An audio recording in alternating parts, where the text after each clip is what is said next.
Good evening. I'd like to call to order the meeting of the Cunningham Township Board. It's Monday, January 13th, 2020. Will the clerk please call the roll? Trustees Brown. Here. Hazen. Hersey. Here. Jacobson. Here. Miller. Here. Roberts. Here. Wu. Here. Chair Marlin. Here. Next up is minutes from the previous meeting. It would be the meeting of December 9th, 2019, and the public hearing from the same date. Is there a motion for approval? So moved. Second. Moved by Jared, seconded by Mary Alice. Are there any corrections? Seeing none, all those in favor, please say aye. Aye. All those opposed, same sign. That motion passes. Are there any additions to the agenda? Public participation. I haven't received any slips. Looks like there's none. Committee to verify bills, Town Fund, and General Assistance Fund. Danielle. Good evening and Happy New Year. Happy New Year. So this month we had $69,749.27 in the town fund in expenditures from the town fund, and $45,933.61 in expenditures from the general assistance fund. The total was $115,678.88. Any questions for Danielle? I'll move approval. Okay. I'll second that. Moved by Mary Alice, seconded by Dennis. Discussion? All those in favor, please say aye. Aye. All those opposed? That motion passes. Reports of officers for the mid-year financial report. So I'll just give a few highlights that were in my memo, and then we'll talk about the financial report. So general assistance, the good news is that we really leveled off. We were topping 100 last year. We're really at 91 participants, up from 90 last month. We're seeing a pretty consistent, about a third of those participants are homeless, 28. It's half male, half females, no transgender, non-conforming participants. We do ask that now in the application. Average age pretty much hovers at my age and of 47, and the total served, and I've started to track this, and I'm hoping to have more kind of robust graphics for you going forward so that you can look at trends. But total served the whole fiscal year of unique individuals as 189. So essentially we've seen once turnover, like we have about 90. We've served 189, and it's a mixture of people getting employment and those who are moving out of town or not participating in community work program. Rental assistance, we had a large push through on rental assistance, 14 higher than average last month, and then we dropped down, and that's partly because we processed our rental assistance first, and then we caught up on general assistance. So we only had 2 eviction prevention cases. We've been working and I'll have some hard data, but essentially we're halfway through assessing all of our participants' housing status. So we're assigning a unique housing or a specific housing status of, emergency crisis, unstable, or stable, and then there's kind of fine grain in that. And what we're seeing is about so far the people that we've marked half of our participants, and about a third of them are in subsidized housing, and largely that's because of the work of our office. So they did not start out in subsidized housing, but we've been working very hard prioritizing the homeless residents to move into subsidized housing. Steer Place has had openings throughout the year, and we moved a number of folks into housing. In fact, we did an outreach to the community this last week because we had a gentleman who was homeless for 8 years. He moved into housing and he had nothing, and the community gave us a bed, a TV, a microwave, household goods, and we delivered the bed today and saw that he was pretty well set up. So thank you to Urbana for coming forward and responding to our request for items for this homeless participant. Formerly homeless participant. I also wanted to point out that we, as you know, have launched an angel donor fund, And we did a very, HTO Salon approached us last fall with the desire to run a campaign amongst their customers.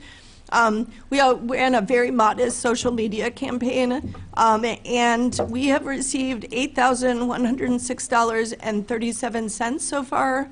And individuals are still giving online here. In fact, I got a donation right before I came to the meeting. So people can give online. 100% of that will go to support homeless families or residents in crisis in Urbana, and it's directly to meet their material needs. So there's no administrative fees. So I listed a couple of folks that we had helped.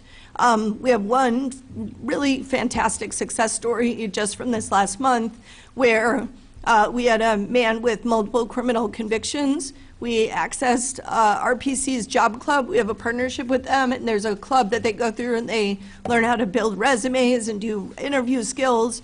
The assessor's office helped him establish a work record by hiring him as an assistant to deal with a backlog of scanning. That was last summer. And then essentially we helped him hire, when that finished, a part-time fast food job, which was not great, but we continued to support him in getting hired full-time at a grocery store. The issue that came up just 2 weeks ago is he didn't have a uniform, and he didn't have funds for his uniform, which he had to purchase. So angel donor funds went to purchase that uniform. And he actually told me last week that looking at that uniform helps him get up and go to work every day.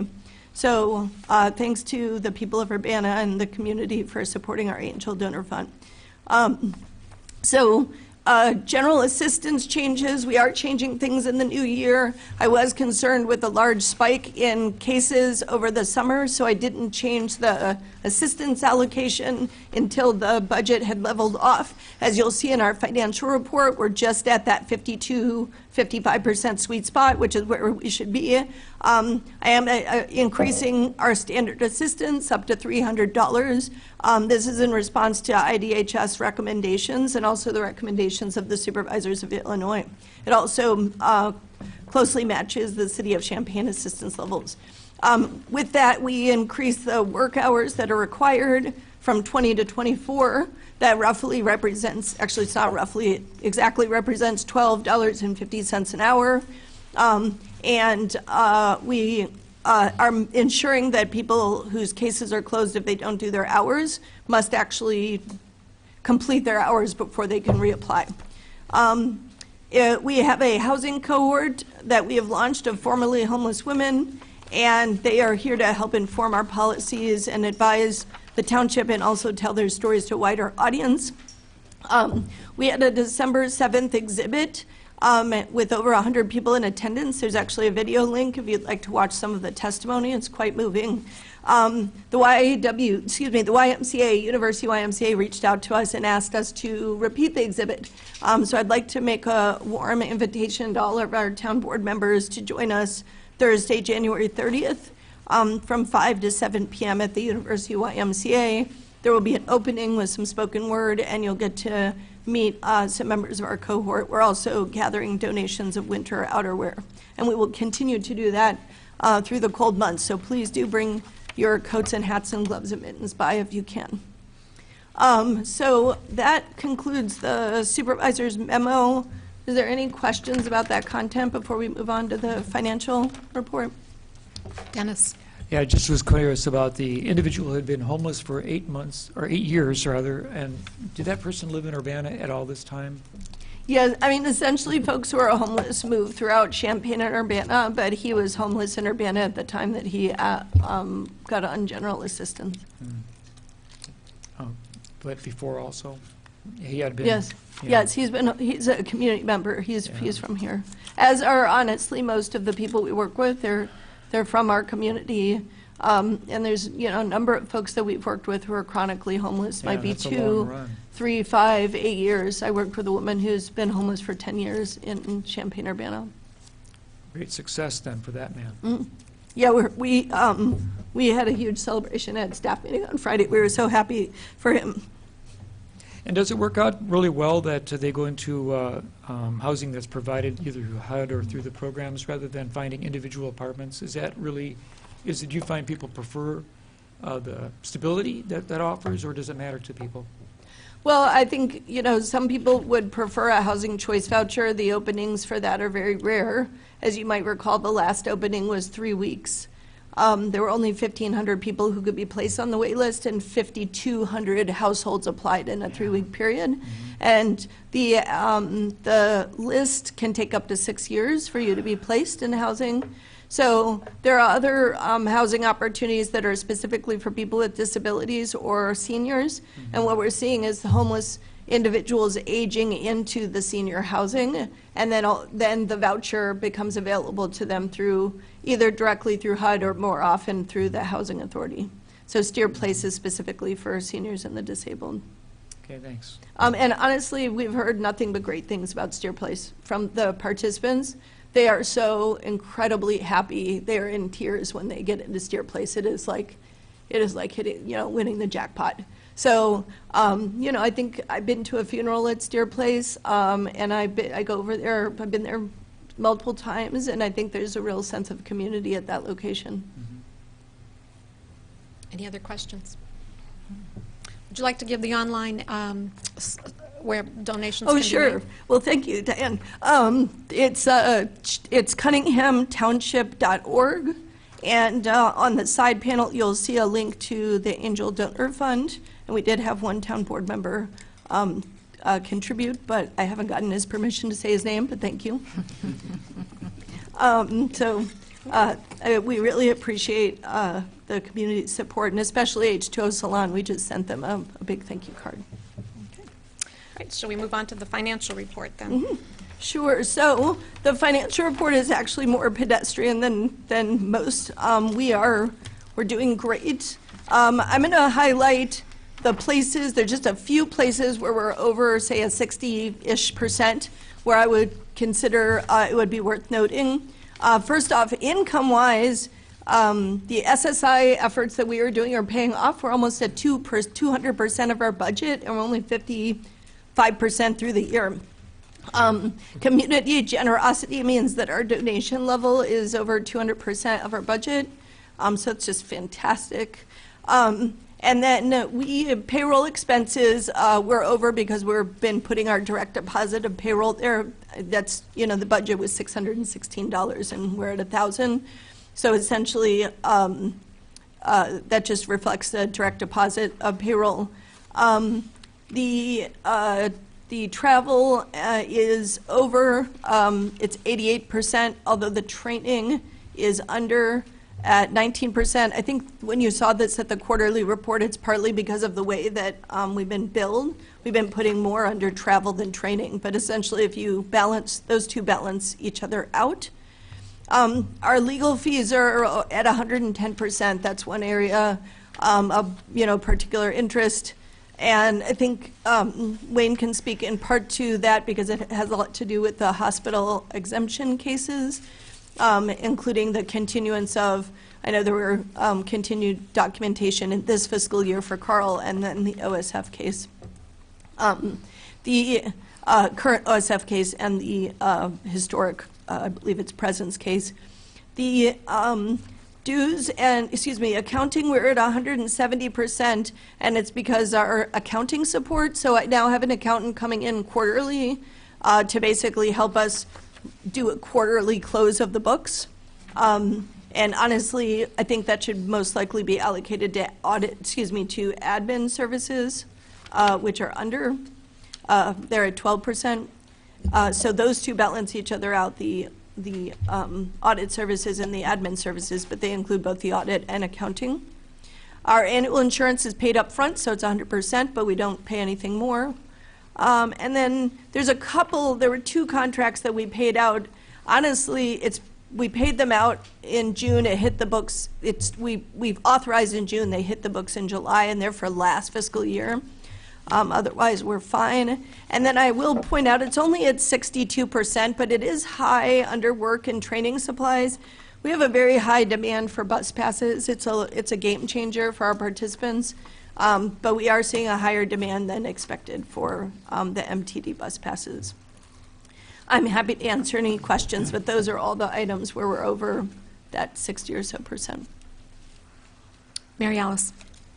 Thank you. You hit upon a lot of my questions, so thank you for that. Sure. Good overview. The only other pending one I have is utilities. Obviously, we need utilities, so it's not like we can cut back on that, but I'm just curious if you had an idea on why we're at about 85%. Utilities, we're only at 56%. Oh, If maybe you I'm look looking- at the total. I'm Which, just looking at the page 8 here. let me see, you might be looking at, The wrong area. which yeah, is you're highly looking at town possible. fund. It's the, we allocated more utilities to town fund than GA, and we'll typically balance that out over the year so that it's 50-50. But if you look at the total budget of GA town fund combined, we're at 56. Okay. And it is the case that our Ameren bills are too high, so we had an energy assessment done. I think that was actually last fiscal year, and we've been in the process of making changes. We got programmable thermostats, and we've been able to bring our bills down from about $500 a month to closer to $380, $390 a month. So hopefully we'll see some additional savings there. So good work on the SSI reimbursements. That's awesome that we've doubled the amount that we've recuperated. Do we have an estimate in terms of the amount that is pending? Well, it's tricky. I would say that's not estimatable because it can take between 6 months and 10 years to get on SSI. And so what we've just been doing is through our SOAR trained advocates, so I have 2 members of my staff who are trained in the SOAR process, and so we're able to help advise and coach people in the submissions. We also work with Land of Lincoln, and they do provide free legal services for appeals of SSI. And so we had them present at our staff meeting, and we've kind of linked up that process so that people have legal help. That also means they don't end up having to pay a lawyer 25% of their check when they receive their check. So all 100% of their check then goes to the participants. So it's kind of been win-win across the board, and hopefully I can increase the budget on that for next year. Thanks. Any other questions? Okay, moving on. Any unfinished business? Oh, I'm sorry, yes, the assessor sorry. had a report as well. Excuse me.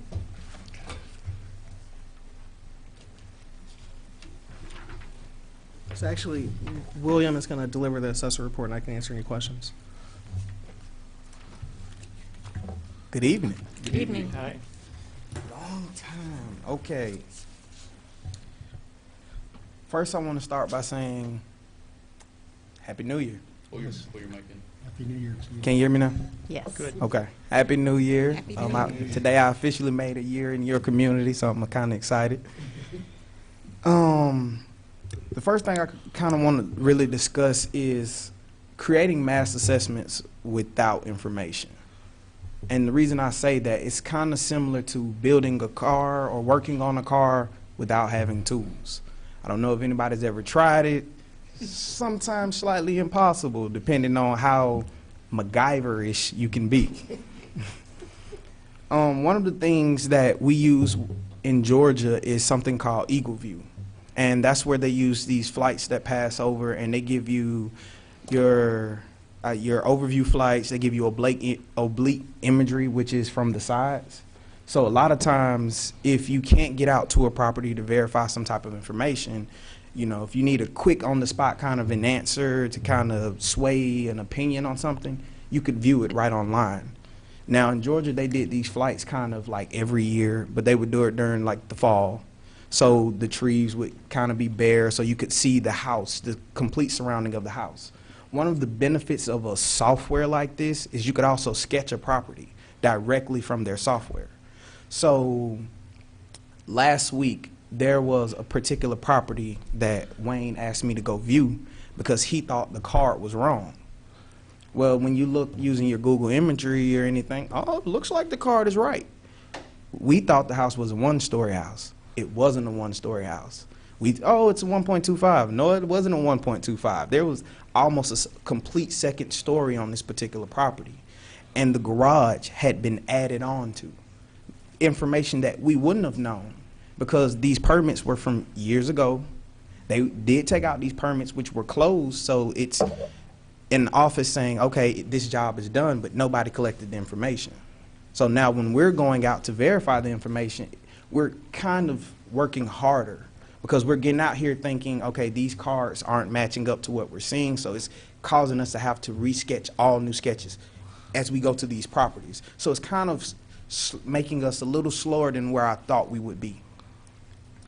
A few benefits, because I kind of had the time today to sit and think of what were the benefits that helped me in using EagleView. And a lot of those benefits came from saving time. Just the thought of, okay, if there are 30 properties I need to look at today, I could drive those 30 properties, but will I have enough time to get back and put all that information into the system? Versus if I was sitting in front of a computer and I could pull up that house while still in the system, saying, okay, it has this particular issue, or there was an addition done. That's why these values are higher. Because typically we see this when we start validating sales. We'll notice that, okay, a property went from 150,000 to 220,000. To decide, the job we're tasked with, is that market growth, or was there a change to the property? And a lot of times you don't know this information because we don't have access to MLS listings. We don't have access to the interior of a lot of these homes. So it's a lot of speculations going on, and I just think if we could find different systems, different programs to kind of help us with this information, feed the information into the system, we could actually create better assessments, more fair, complete assessments for the citizens. Those are my benefits of, I would say, EagleView. One of the great things I would like to talk about is the soft launch. We are, can I say the first? Would that what you would say, the first in Champaign County as far as, okay, we would be the first in Champaign County to be able to provide our property record cards online digitally. We've actually already done the soft launch. We're hoping by the later end of this month to be completely active, but a lot of that is the information going into that system. I wrote down a few things that, as we sent out surveys asking what type of information people would like to see online, to kind of cut back staff time from answering phones, spending a lot of time on emails, because in trying to do these reval, I kind of need all hands on deck. And if you spend 20 minutes answering a phone call, that was 20 minutes somebody could have been helping me with the property. But they asked for things like bathroom count, year built, square footage, foundation type, condition type. I would like to be able to pull a lot of this information from these property record cards, but it's me putting information that I'm not sure of out online just to give them something. And I would rather give them the appropriate information. That's why we were saying, okay, the EagleView, as far as why that would be one of many softwares, and I won't say one of many softwares, but it's one software that I believe could bring benefit to the Cunningham Township. The soft launch, as far as the website, will be available to the public soon. So if you're curious on what year your house is built, we're getting out there trying to figure it out. So that'll be something you can see, or bedroom counts, bathroom counts. If anyone on the board or any taxpayers at home listening, you have concerns, or there are certain things you probably want to see on this website, we're open to input as we're creating this, going along this journey. I've got a question. Go ahead. Dennis? Yes, and would also the person who's looking through these new property record cards be able to find things like sale prices, the last sale that occurred at the property, how many years ago was the sale? Would they be able to find out current property value and things like this? And would, Oh, go ahead. yeah, and then also, I mean, you could answer that one first. So right now, it'll have the last 3 years. So if a property sold within the last 3 years, that'll be on there. Okay, it doesn't go back any farther than that. Didn't the records go back much farther than that? Wasn't there a longer trail behind? Yeah, so, I mean, we want to put as much out there as quickly as possible so we can get more information. We just thought it was important to at least have the last 3 years. Yeah, well, once you do this and you don't go, I can't imagine you're going to go back and upgrade the histories so much. So I'm just wondering how effective it's going to be to. Oh, no, we can continue to add to the history. It's just a matter of getting something out now, I see. and, yeah. One of the other problems of the database that I think I experience, if I'm talking about the right database, is that when you search for a house on a street and you gave the street number, you got every house on Green Street on every community in Champaign County. So our website will only be for Cunningham Township. Just Cunningham. Yes, Township. Cunningham So what you're referring to as a county website? Yeah, county We've website. launched our own website just for Cunningham Township. I say so. Soft This is- launch, I should say. This is going to be Soft like a launch. different Soft. pool of information then. Yes. Okay, right. Or, a subset, but it'll be better. Subset, all right. Say better. I also wanted to talk currently where we are in terms of an office with the revaluation coming up leading into the quad. Currently, we're about 19% done with the field work. About a quarter of that information is already into our database. We're hoping to be at 24% late February, but that depends on kind of the weather, because when we originally thought about this, it's thinking about someone being there 5 days a week, spending 8 hours a day in the field, and then you'll find out, oh, well, there's 3 days you can't be in the field because it's too cold, or there's snow, or it's so many different things that, if I had to be honest, I didn't put enough thought into coming from a warmer state. So now it's the thing of trying to say, okay, how can we still get this right? Because the goal for us is not to try to catch it as it's going further in the future. It's fix it before it gets too far out of hand. So that way, after the quad, we can actually break things up into quarters the way it's supposed to be. So a quarter of each part of the city is done.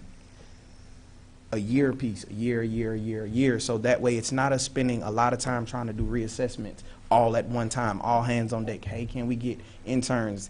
Anyone wants to volunteer? It doesn't have to be that if we can now get the data in the correct way. We have the website, we have a system that will allow for the growth of this data. Now we kind of just need help getting the data. Was there anything you wanted to touch on? No, are there any more questions? Jared? A lot. Jared. Do we have an expectation to see a proposal for purchasing this Eagle Eye software? Is that what we're talking about this? Next I month. didn't get context of Yeah. why So, we brought it up. So next month, hopefully you'll have a contract to look at. Okay. Questions? Eric and then Mary Alice. Is it feasible for information on building permits to automatically become available to the assessor? Because We're already doing that, actually. you're doing that, okay. Yeah. Yes. So we get all the permits, we both on paper and in an Excel spreadsheet. Mary Alice? So I'm trying to figure out with the new software, Wayne and I had discussed this afternoon. So you call it software, but you also call it a flyover. Can I call it a flyover? Yes. Okay, so I'm assuming it takes something equivalent of like pictures, and then it gives you some kind of file on which you can work with. Is that right? Yes. Yes. As they fly over, it's a lot of different files. I don't want to That's just say fine. it's just That's- pictures, because it's yeah, kind of more yeah, yeah. complex than that. I know Charlie was present for one of the presentations. It's giving you the exterior view of a property From all angles. from all angles. Okay, all right, so just for lots of pictures of a single property. And it does it for everything, so they hand over a file that has all these different files that give you the ability to basically kind of see the outside skeleton. How about that? Is that okay? I Oh, can- you can work with it? Okay. can work with it. All right, good. So does that cut down, is that the equivalent of going on a field visit? By law, actually, yes. Okay, so by law, you could remove the field work if you had access to the flight data that is gathered. Okay, that's a two-part one. Because I want to say yes, because that would be probably partially right, but I would say mostly no. So let me give you an example. Oh, hold Nothing on, wait. replaces actually going out into the field. A perfect example of that would be the situation that you guys dealt with on a zoning level with that garage, right? That had been converted. If someone from our office had actually went out, it was very clear that that garage is being used as living space. If you just go and look at it, so nothing replaces actually going out, having boots on the ground. Nothing. So I guess I'm trying to figure out kind of the balancing act here. So It sounds really like a cool piece of software, and I'm figuring, what is the use case here? So are you going to have somebody kind of survey and, sorry, let me rephrase that. Are you going to have somebody go over the files and update the property cards, and then in addition, are you going to send somebody out to do kind of a in-person It's evaluation? It'll be more of a mix because the initial foundation in trying to get the system the information it needs, we can use the flyover information to build into the system. So does But it to say, check okay, it, sorry. oh, it's fine. To check that information, it's better still to put eyes on it, and that's only because every property, even though it flies over, it may give me 8,000 good photos and give me 2,000 bad photos. So of those 2,000 bad photos, I don't want to just put the bad information in. That then will trigger something to tell you, hey, this sketch is not lining up, or hey, this looks different. So it'll give me a flag to say, oh, there are 30 properties that didn't match up. Let's go out here and look at these 30. Instead of me saying, here are 100 cards, let's see if these 100 cards have issues. I could just focus on the 30 that actually need my attention at that time. So is the intention to kind of match it up with the existing cards, and if there's something that's out of sync, so to speak, then to go visit those properties? Or is it a combination, and you're going to use the flyover data and schematics? It's the combination. Combination. And it saves you time in terms of entry, because you can look at it and say, okay, well, this is a 2002 story house. I can go ahead and update that records, but then 2002 stories? 2,000 square feet plus Okay. 2 stories, sorry. see. I said that Okay. too quickly. But then I'm going to do kind of I'm going to drive by and see if there's anything else there.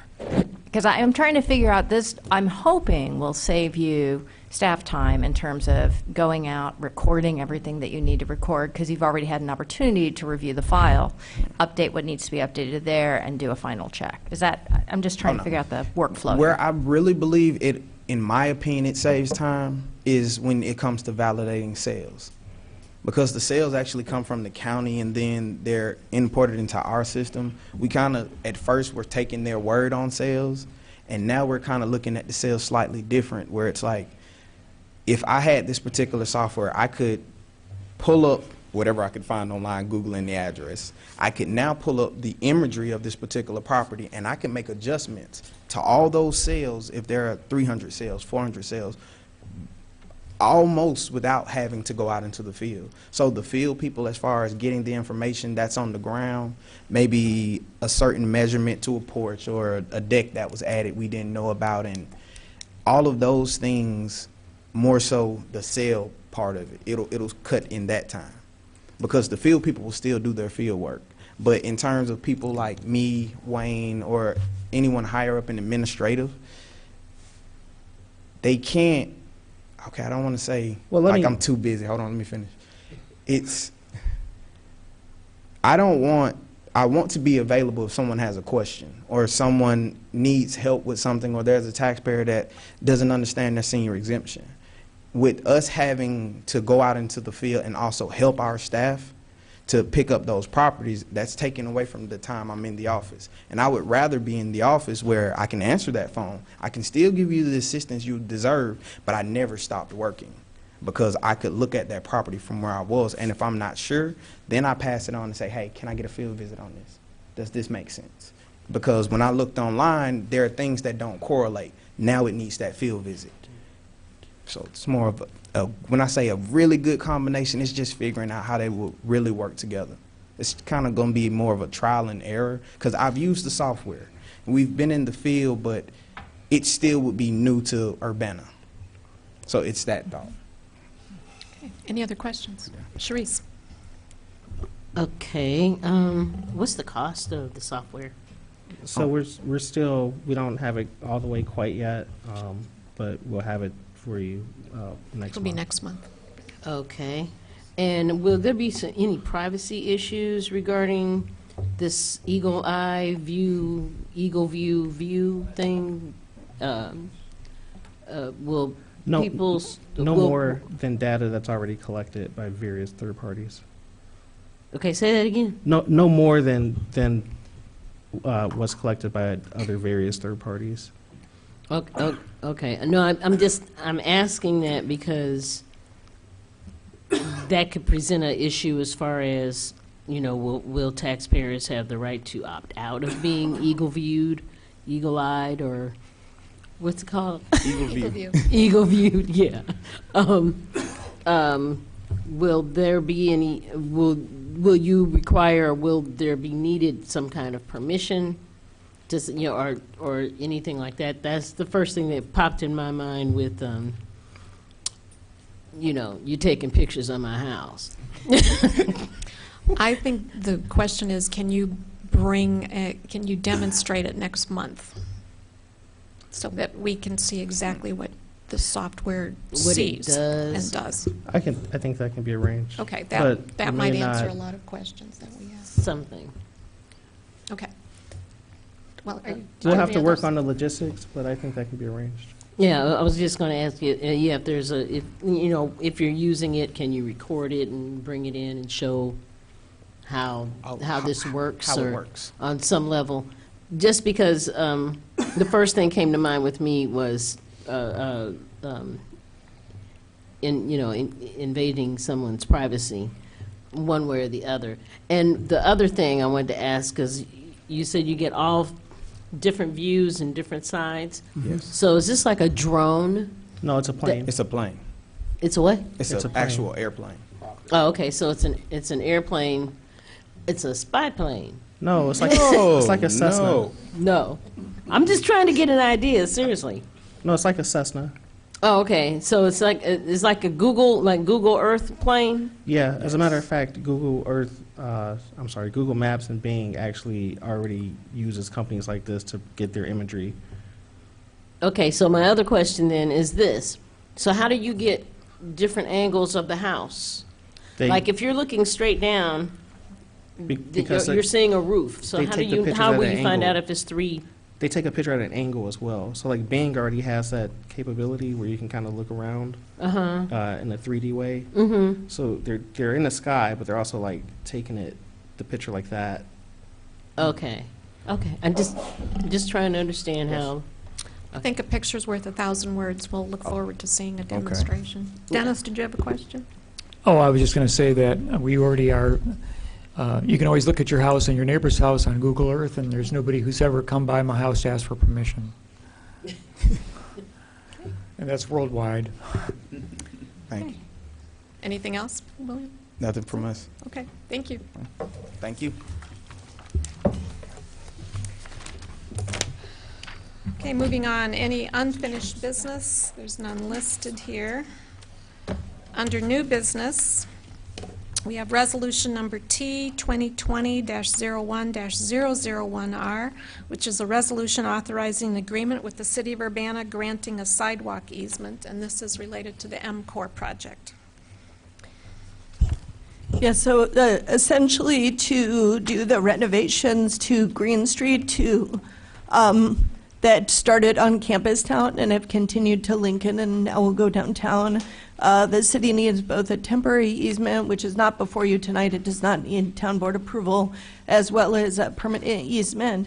The resolution essentially lays out, it's a very small corner of the township property that is abutting the library property, so it does not abut a private entity, and that will be needed to complete the MCOR project, and there's a small piece of compensation for that. Is there Any a mo- questions? Is there a motion? Mary Alice? I move that we accept resolution number T 2020-01-001R, resolution authorizing an agreement with the City of Urbana granting a sidewalk easement. I'll second. Moved by Mary Alice, seconded by Bill. Any discussion or questions?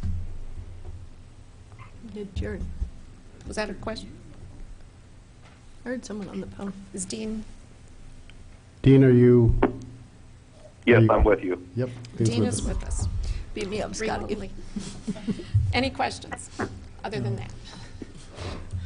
All right, all those in, does this need a roll You call? should do a roll call vote. Okay.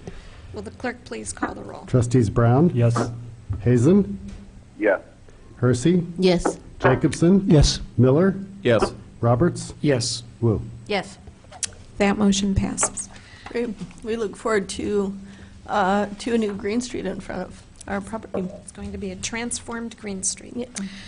Next is resolution number T 2020-01-002R, which is a resolution authorizing Cunningham Township Supervisor to pay funds to Champaign County Regional Plan Commission for consolidated social service funds fiscal year 2019. So you've seen a resolution similar to this in the past. Essentially, as per our auditor's recommendation, we operate on a cash basis, and if something is dispersed into the fiscal year, we bring that disbursement back to you. There's been at least one other like this. In the case of Regional Plan Commission, there's a misunderstanding about the process of requesting installments, and so they made a second installment request buried in the first installment request. And we did not catch this. We thought it was a first installment request. We installed, and then we sent notification that we have not received a second installment request. And they responded at that time that they began to look into it, and after some investigation, we realized that they had already made the request. So essentially, you, town board, set aside $18,000. They are only requesting a portion of that, their first installment, which was requested, and the second installment. They did not use the full grant last year. It was closer to about $9,000 or half of that grant, but we had only dispersed about a half of that, quarter of it. So we would like to your approval to disperse the second installment, which they had requested back in February of 2019. Is there a motion? I'll move we approve resolution number T 2020-01-002, resolution authorizing Cunningham Township Supervisor to pay funds to Champaign County Regional Planning Commission for consolidated social services funds FY 2019. Moved by Second. Bill, seconded by Sharice. Any further discussion? Will the clerk please call the roll? Trustees Brown, Yes. Hazen, Yes. Hersey, Yes. Jacobson, Yes. Miller, Yes. Roberts, Yes. and Wu. Yes. That motion passes. Item C is a motion to go into closed session. I'll need a motion. Please read the two items there. I move that we go to closed session for review of closed meeting minutes pursuant to 5 ILCS 122C21 and to discuss pending litigation and probable or imminent litigation pursuant to Section 2C11 of the Open Meetings Act 5 ILCS 122C11. I'll second that. Moved by Jared, seconded by Eric. Will the clerk please call the roll? Trustees Brown, Yes. Hazen, Yes. Hersey, Yes. Jacobson, Yes. Miller, Yes. Roberts, Yes. and Wu. Yes. That motion passes. So we'll be going upstairs into closed session, and then we will come out afterwards. Okay, we'll need a motion to come out of closed session. So moved. Moved by Second. Jared, second by Eric. Eric. All those in favor, please say aye. Aye. Aye. All opposed, same sign. The motion passes. Next up, are we ready to move on to the next resolution? Is resolution number T 2020-01-003R, which is a resolution authorizing intervention and participation in Board of Review and Illinois Department of Revenue proceedings concerning OSF Healthcare. There's a correction. Title is System DBA Heart of Mary Medical Center. Is there a motion? I'll make a I move- motion. Okay, moved by Dennis, I'll second. seconded by Mary Alice. Any discussion? Will the clerk please call the roll? Councilmembers Brown, Yes. Hazen, he hasn't called back in. Hersey, Yes. Jacobson, Yes. Miller, Yes. Roberts, Yes. Wu. Yes. That motion passes. Final item is resolution number T 2020-01-004R, resolution authorizing intervention and participation in Board of Review and Illinois Department of Revenue proceedings concerning, and the correction is the Carl Foundation. I'll make that motion. Second. Moved by Dennis, seconded by Sharice. Any discussion? Will the clerk please call the roll? Trustees Brown, Yes. Hersey, Yes. Jacobson, Yes. Miller, Yes. Roberts, Yes. Wu. Yes. That motion Ha- passes. Oh, Hazen? No, he hasn't gotten back. Dean's not there. That motion passes. With no further business before the Cunningham Town Board, this meeting is adjourned.